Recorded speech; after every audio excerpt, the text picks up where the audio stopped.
모시겠습니다.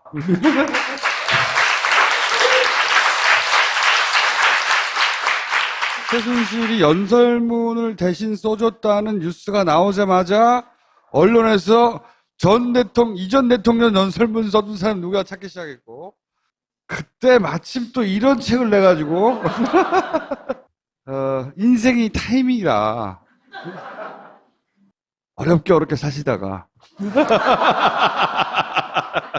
지금 뭐 찾는 방송도 너무 많고 책도 많이 팔렸죠. 지금 한 180세? 180세?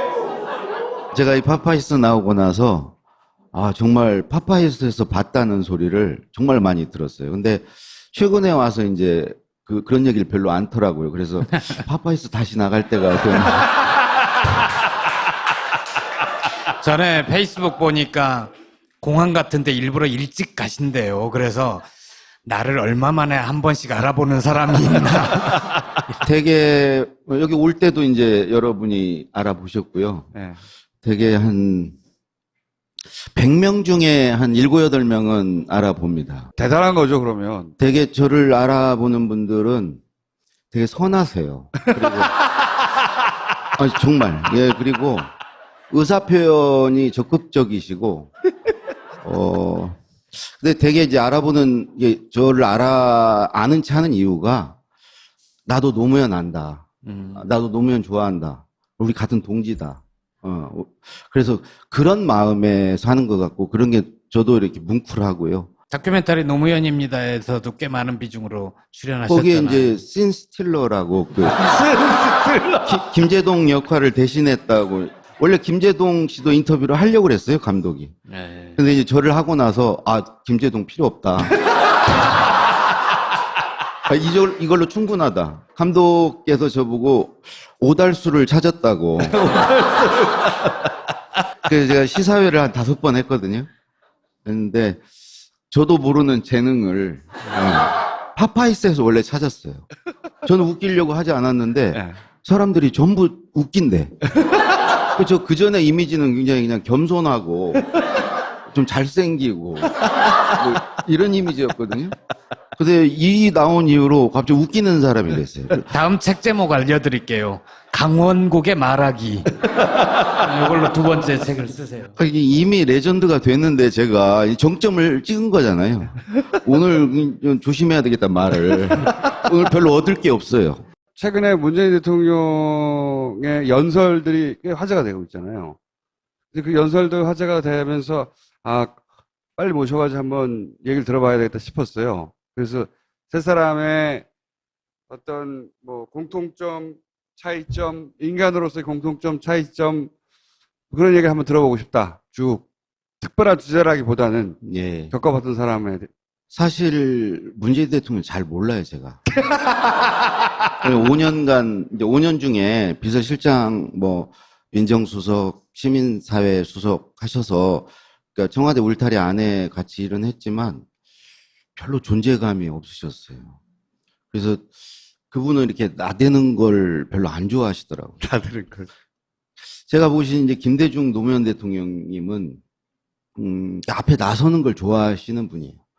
이런 얘기를 해서 될지 모르겠지만 굉장히 인정 욕구가 강하신 분들이에요. 그걸 오히려 에너지화해서 활동도 하시고 여러 가지 이렇게 하시는 분들이죠.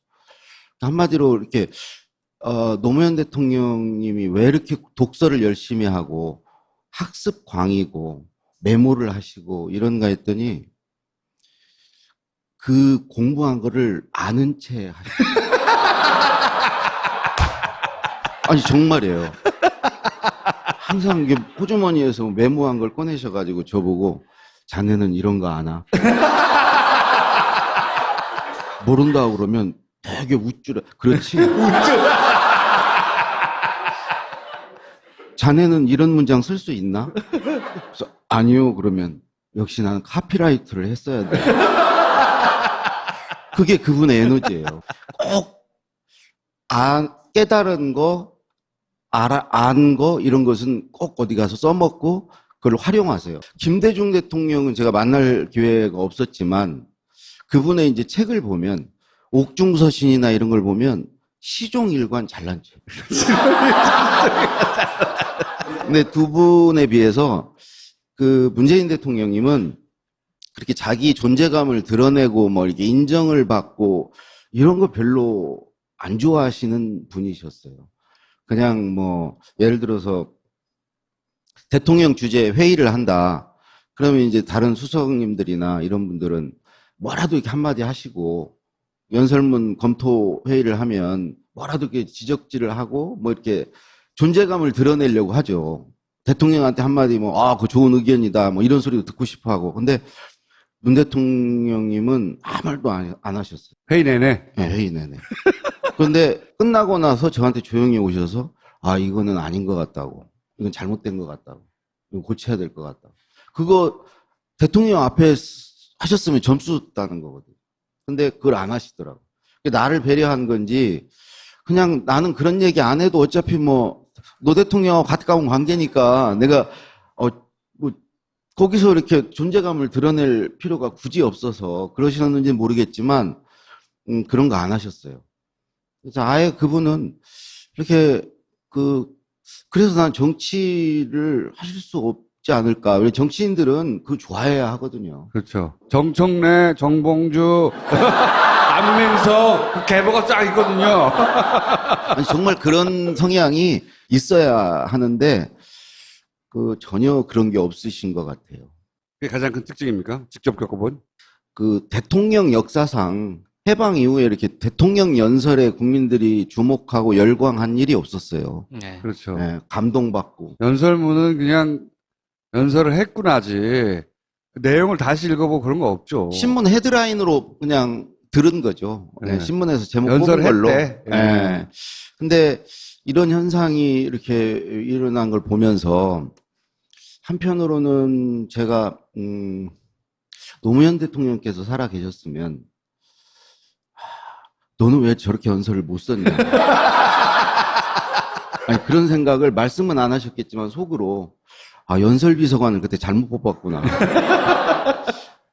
지금 신동호 비서관이 진짜 연설을 잘 쓰는 것 같아요. 근데 연설이 그게 이제 제가 문재인 대통령님 스타일을 아는데 예전에도 이제 비서실장 연설 뭐 이렇게 써드리면 꼼꼼히 다 고치세요. 결국은 이제 그게 신비서관이 뭐 시인 출신이고 어떤 감성을 넣은 연설을 썼겠지만 결국에 문재인 대통령의 연설이고 되게 이 노무현 대통령, 김대중 대통령은 담론 중심이었어요. 큰 걸 얘기했어요. 근데 문재인 대통령 보니까 사람을 얘기해요. 이렇게 개별화해서 예를 들어서 5.18 연설에 이렇게 4명을 열사들을 거론하고 그게 또 이제 그 연설 이후에 가서 이렇게 껴안고 이런 것까지 자연스럽게 이런 게 되고 우리 노무현 대통령님은 일종의 투사의 어법이었거든요. 진보의 어법과 보수의 어법이 좀 달라요. 진보는 뭔가를 바꿔야 되고 하기 때문에 막 지르고 뭔가 이렇게 파격 그리고 주목을 받고 이런 거거든요. 근데 그냥 점잖게 얘기하면 아무도 안 들어요. 효과가 없어요. 아주 자극적인 단어를 써야 되고 이래야 뭔가 이렇게 바뀌고 이제 이러기 때문에 그 내용도 그렇고 형식도 그렇고 진보의 어법을 썼죠. 근데 문재인 대통령을 보니까 아젠다는 진보의 아젠다인데 담는 그릇은 보수의 어법을 써요. 그게 굉장히 뭐 품이 있다, 품격이 있다는 소리를 듣게 만드는 요인이고 그다음에 우리 때는 개혁 의제를 중심으로 다뤘거든요. 시종일관 뭔가 이렇게 대통령 아젠다가 개혁 쪽에 대부분 방점이 있었고 노무현 대통령 같은 거 민생에 얘기하는 것은 민생은 정책과 제도로 하는 거지 내가 말로 하는 게 아니다. 그건 조용히 앉아서 정책과 제도를 만드는데 근데 예를 들면 문재인 대통령은 개혁 의제와 민생을 같이 섞어서 얘기를 해요. 근데 대부분 국민들은 개혁도 하지만 민생에 관심이 많거든요. 뭐 통신비 같은 거 이런 거 짜잘한 것도 관심 많거든요. 그러니까 그거를 적절히 잘 배합해서 거대 담론만 얘기하는 게 아니고 우리 가까운 데 있는 얘기들을 삶의 구체적인 문제를 다 말씀하신다는. 그렇죠. 근데 이제 가장 중요한 것은 워낙 노무현 대통령, 김대중 대통령이 욕을 먹어가면서 지평을 엄청 넓혀놨어요. 그냥 끝까지 다 보여줬어요. 그러니까 욕먹을 건 다 먹었어요. 지금은 그 공간 안에서 문재인 대통령은 무슨 얘기를 해도 그냥 안정적으로 보이는 거예요. 옛날에는 다 파격이었고, 뭐 갑자기 대통령이 저런 말 해도 되나? 그런 소리를 계속 들으면서 지지율은 계속 떨어지고 이랬었는데, 그렇게 한번 질러 놓으니까 지금 문재인 대통령은 무슨 얘기를 해도 상대적이잖아요. 그러니까 굉장히 안정적으로 보이고, 이런 효과도 틀림없이 있는 것 같아요. 그리고 옛날에 결국은 대통령 연설은 언론을 통해서 보여지거든요. 옛날에 김대중 대통령 때는 종이신문이 좌지우지했어요. 그거에 다 달려 있었어요. 제목 뽑기에 달려 있었고, 다 달려 있었고. 노무현 대통령 때 인터넷 언론의 도움을 좀 받아볼까 했는데, 인터넷 언론이 그렇게 힘이 세질 못했어요. 오마이뉴스나 이런 게 종이신문보다 힘이 세질 못했어요. 근데 지금은 이런 파파이스 같은 거, 이게 더 힘이 세져 버렸어요. 이건 인터넷 언론도 아니고, 그러니까 이제 팟캐스트라든가 뭐 SNS 이런 것들이 주요 우리가 국민들이 언론을 접하는 통로가 되면서 이제는 문재인 대통령이 무슨 얘기를 해도 그게 아주 실시간으로 전파가 되고 그게 악운을 만들어내고 이게 전에 없던 일이에요. 노무현 그렇죠. 대통령 때 왜 명연설이 없었겠습니까? 저도 아니 그거를 찾아가지고 전달해 준 사람이 없었어요. 노무현 대통령이 항상 그랬어요. 나는 국민께 계속 편지를 쓰는데 우체부가 전달을 안 해준다. 지금은 전달 잘 해주잖아요. 그 차이죠. 묻힌 명연설이 아쉬운 게 있으신가 봐요. 다 주옥 같죠. 제 페북글을 또 하나 인용을 하면 아까 그 신동호 비서관하고 비교를 해서 얘기를 했어요. 나도 신동호 비서관 참 잘 쓰는데 신동호 비서관처럼 써서 노무현 대통령한테 드렸으면 다 까였을 거다 이런 식으로. 왜 그렇습니까? 노무현 대통령은요, 그런 게 곰살 맞은 거 있잖아요. 그거 되게 싫어해요. 예를 들어서 국민이 대통령입니다. 이 말 되게 싫어했어요. 내가 대통령이지 무슨 국민이 대통령.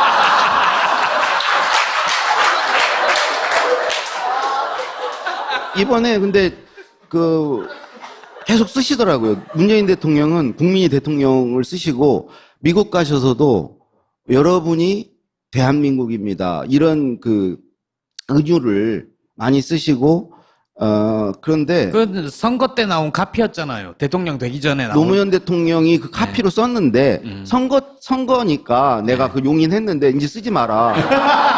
내가 대통령 이제 됐는데 내가 대통령이지 무슨 국민이 그런 소리 좀 하지 마라. 국민한테 아부하지 말라는 네. 거죠. 아부. 그렇기 때문에 지금 굉장히 호평을 받는 얘기들이 있잖아요. 그 연설에서 그런 것들을 제가 못 쓰지는 않죠. 못 쓰지 않죠. 쓰면 쓰죠. 예를 들어서 노무현 대통령이 취임하시자마자 3월에 국회 연설 있었어요. 그때 저를 불러서 휴일날 본인의 그 스토리를 쭉 얘기하셨어요. 내가 유신헌법으로 사실에서 평생 그걸로 잘 먹고 잘 살았고 이런 거 잘못된 거다. 나 이렇게 1급수에 산 사람이 아니고 나 3급수에 산 사람이고 이런 거 다 얘기하겠다고. 본인의 히스토리를 쭉 얘기했어요. 그걸 연설에 담으라고. 결국 못 담았어요. 장진호 연설 같은 걸 얼마든지 쓸 수 있었어요.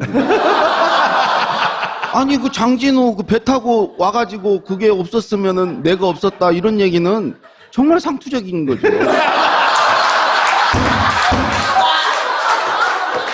근데 왜 못 쓰셨어요? 노무현 대통령님이 그런 거 싫어하세요. 성격이 그런 거에 보면.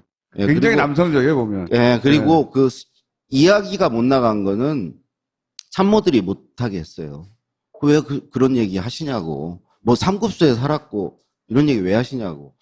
그다음에 우리 안희정 지사가 나중에 짊어진 거 내가 다 한 거라고 다 얘기를 하라고 다 얘기도 해주셨어요. 네. 그거 다 넣으라고 연설에.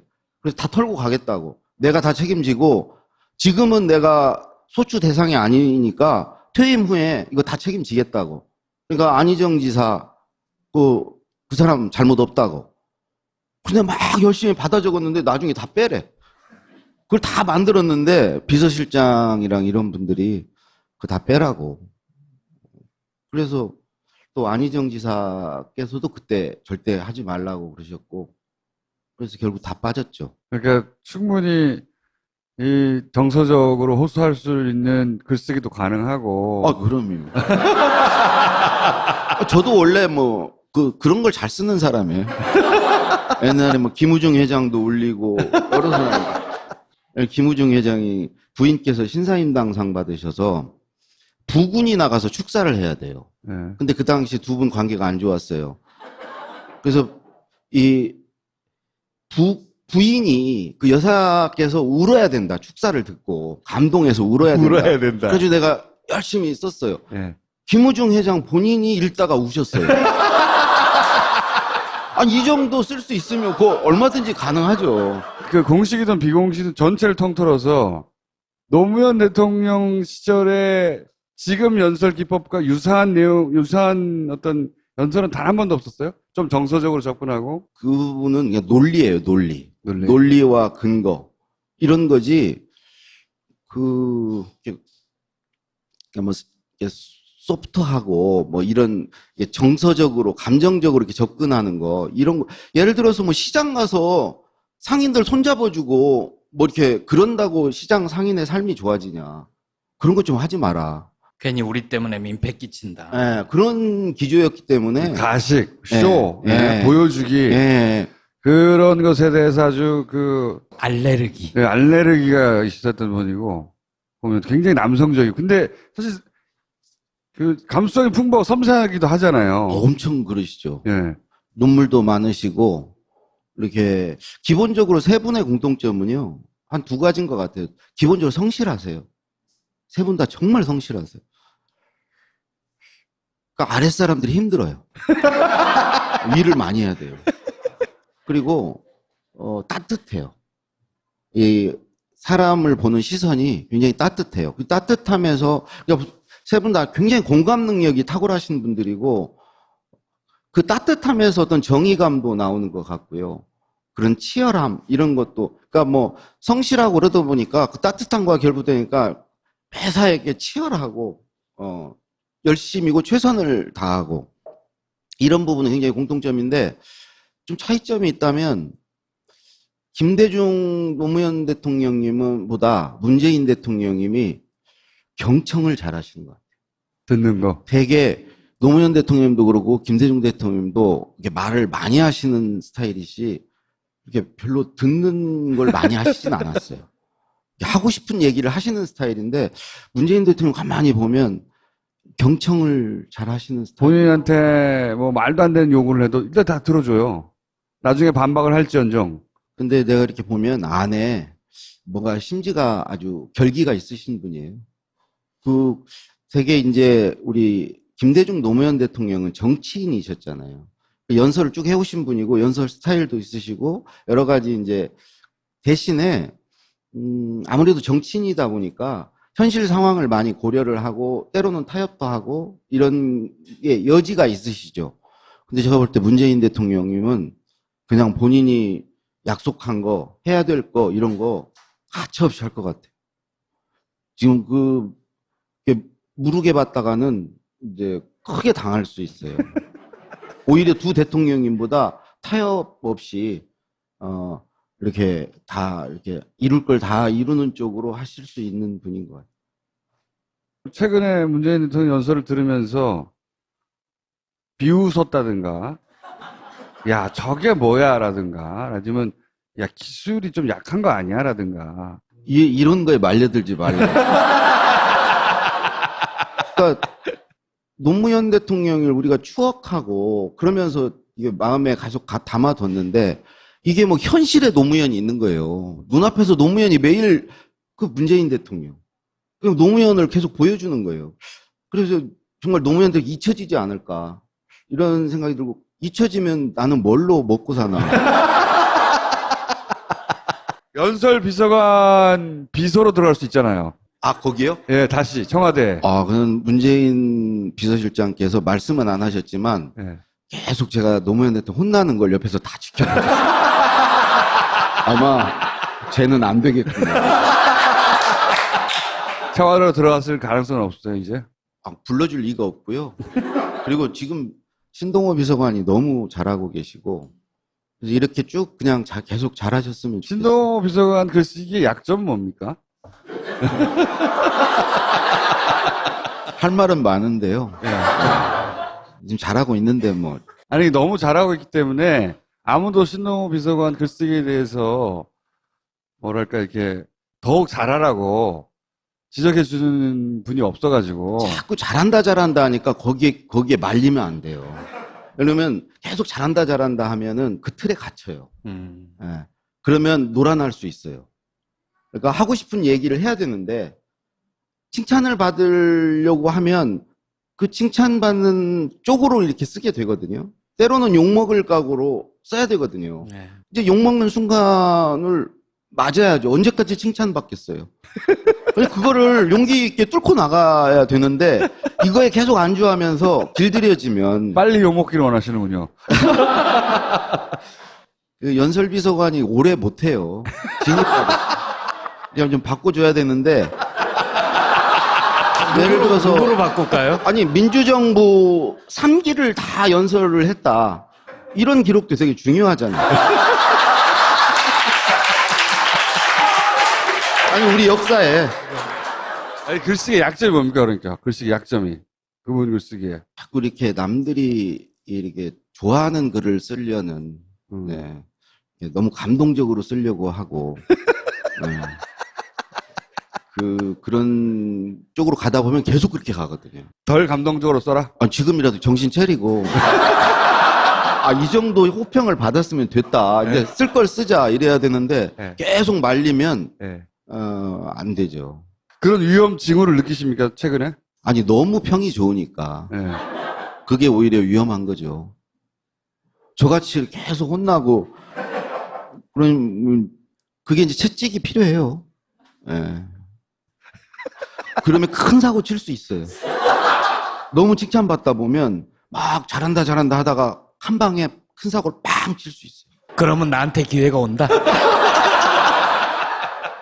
원래 아시는 사이세요? 아니요, 전혀 모릅니다. 한 번도 본 적이 없어요. 아, 그분은 저를 아시겠죠? 대통령 글쓰기 다음 책은 없어요? 그 강원국의 글쓰기.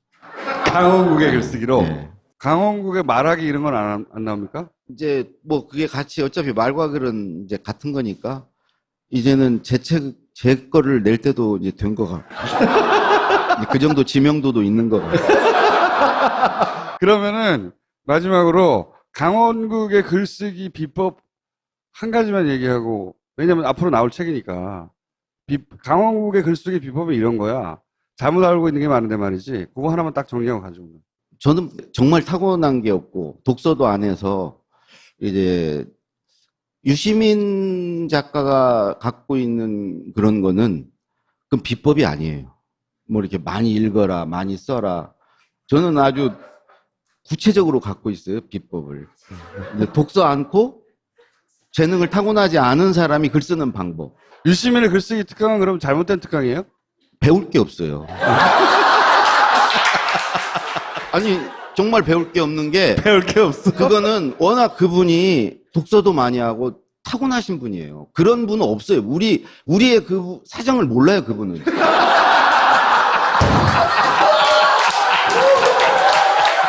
아니, 정말로 그래요.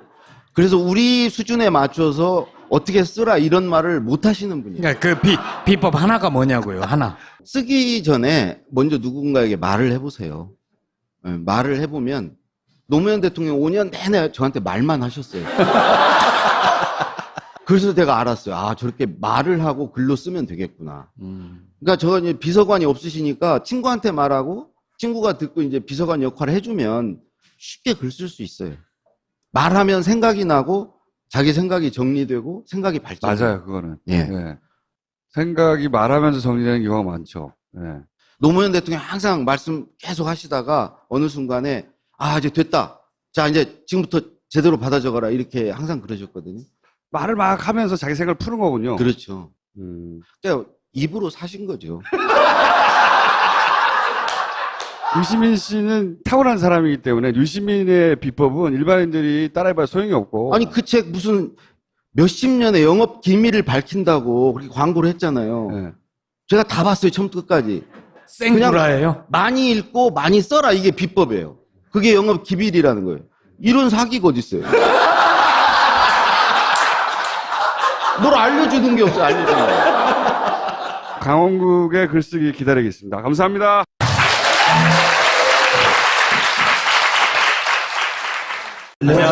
안녕하세요. 파파이스 시청자 여러분. 오늘 제가 아주 재밌고 유쾌한 영화 한 편을 소개하고자 합니다. 12개국 35군데 세계 농장을 방문하며 꿈을 키운 새 청년. 바로 저희들의 청춘 영화인데요.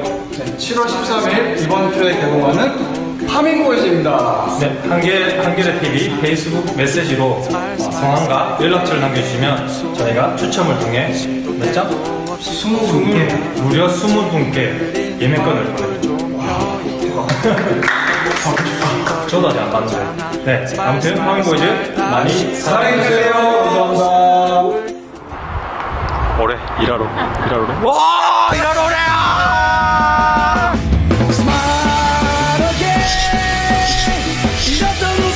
다시 한번 보여주길 Smile again 행복한 웃음 다 같이 즐겨봐요 우리 이제 실컷 배웠으니까 이제 시작할 때다. Okay, okay.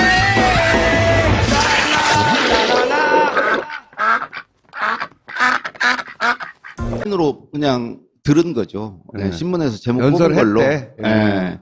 근데 이런 현상이 이렇게 일어난 걸 보면서 한편으로는 제가 노무현 대통령께서 살아 계셨으면 너는 왜 저렇게 연설을 못 썼냐. 아니, 그런 생각을 말씀은 안 하셨겠지만 속으로 연설비서관을 그때 잘못 뽑았구나. 지금 그 신비서관이 신동호 비서관이죠. 진짜 연설을 잘 쓰는 것 같아요. 근데 연설이 그게 이제 제가 문재인 대통령님 스타일을 아는데 예전에도 이제 비서실장 연설 뭐 이렇게 써드리면 꼼꼼히 다 고치세요. 결국은 이제 그게 그 신비서관이 뭐 시인 출신이고 어떤 감성을 넣은 연설을 썼겠지만 결국에 문재인 대통령 연설이고 되게 이 노무현 대통령, 김대중 대통령은 담론 중심이었어요. 큰 걸 얘기했어요. 근데 문재인 대통령 보니까 사람을 얘기해요.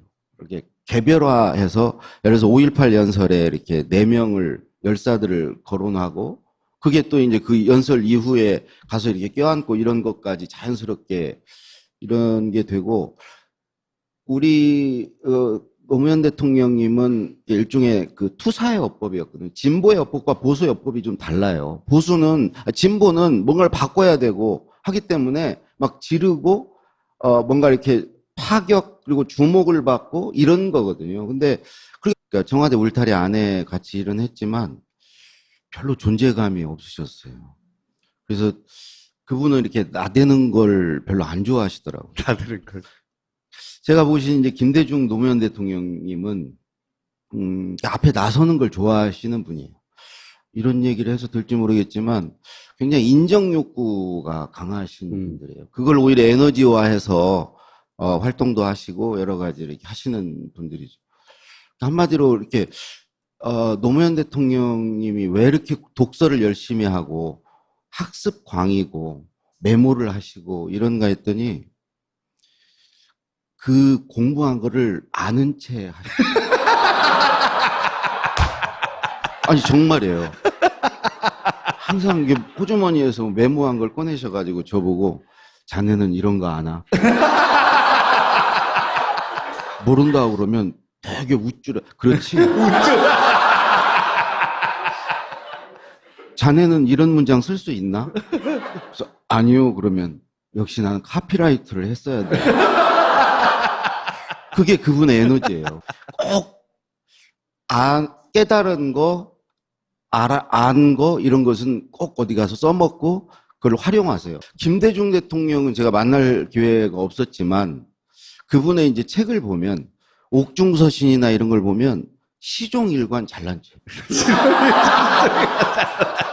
근데 두 분에 비해서 그 문재인 대통령님은 그렇게 자기 존재감을 드러내고 뭐 이렇게 인정을 받고 하고요. 다큐멘터리 노무현입니다에서도 꽤 많은 비중으로 출연하셨잖아요. 거기에 이제 신스틸러라고 그 김제동 역할을 대신했다고.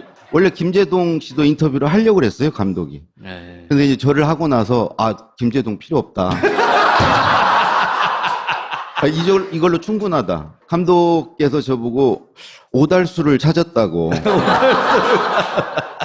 그래서 제가 시사회를 한 5번 했거든요.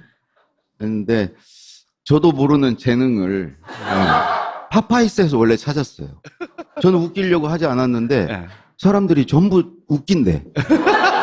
그 전에 이미지는 굉장히 그냥 겸손하고 좀 잘생기고 뭐 이런 이미지였거든요. 근데 이 나온 이후로 갑자기 웃기는 사람이 됐어요. 다음 책 제목 알려드릴게요. 강원국의 말하기. 이걸로 2번째 책을 쓰세요. 이미 레전드가 됐는데 제가 정점을 찍은 거잖아요. 오늘 좀 조심해야 되겠다, 말을. 오늘 별로 얻을 게 없어요. 최근에 문재인 대통령의 연설들이 꽤 화제가 되고 있잖아요.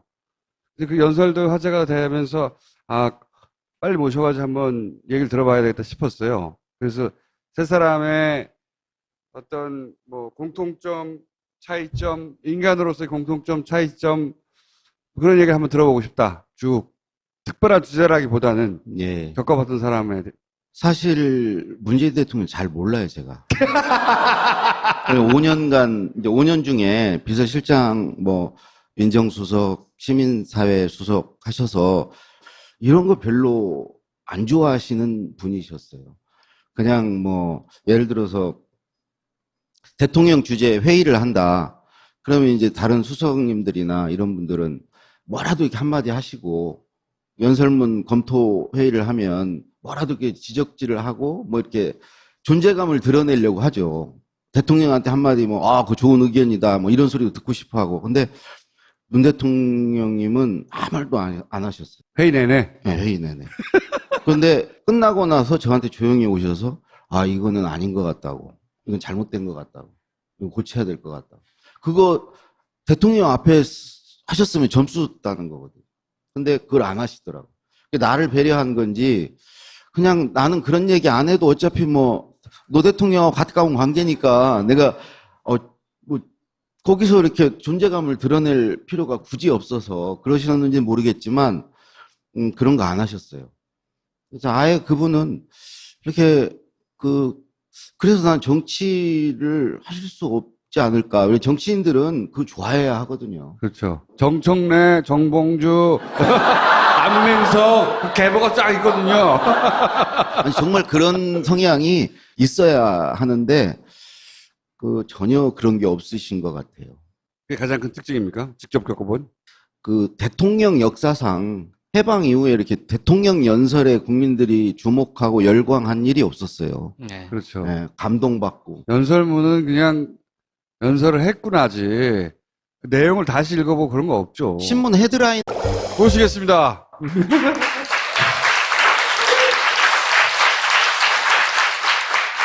최순실이 연설문을 대신 써줬다는 뉴스가 나오자마자 언론에서 이전 대통령 연설문 써준 사람 누가 찾기 시작했고, 그때 마침 또 이런 책을 내가지고, 인생이 타이밍이라, 어렵게 사시다가, 지금 찾는 방송도 너무 많고, 책도 많이 팔렸죠.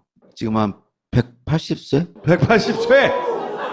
제가 이 파파이스 나오고 나서 정말 파파이스에서 봤다는 소리를 정말 많이 들었어요. 근데 최근에 와서 이제 그런 얘기를 별로 안 더라고요. 그래서 파파이스 다시 나갈 때가 좀 전에 페이스북 보니까 공항 같은데 일부러 일찍 가신대요. 그래서 나를 얼마 만에 한 번씩 알아보는 사람이 있나. 되게 여기 올 때도 이제 여러분이 알아보셨고요. 네. 되게 한 100명 중에 한 7, 8명은 알아봅니다. 대단한 거죠, 그러면. 되게 저를 알아보는 분들은 되게 선하세요. 그리고 정말. 예, 그리고 의사 표현이 적극적이시고 근데 되게 이제 알아보는, 저를 아는 체 하는 이유가, 나도 노무현 안다. 나도 노무현 좋아한다. 우리 같은 동지다. 그래서 그런 마음에 사는 것 같고, 그런 게 저도 이렇게 뭉클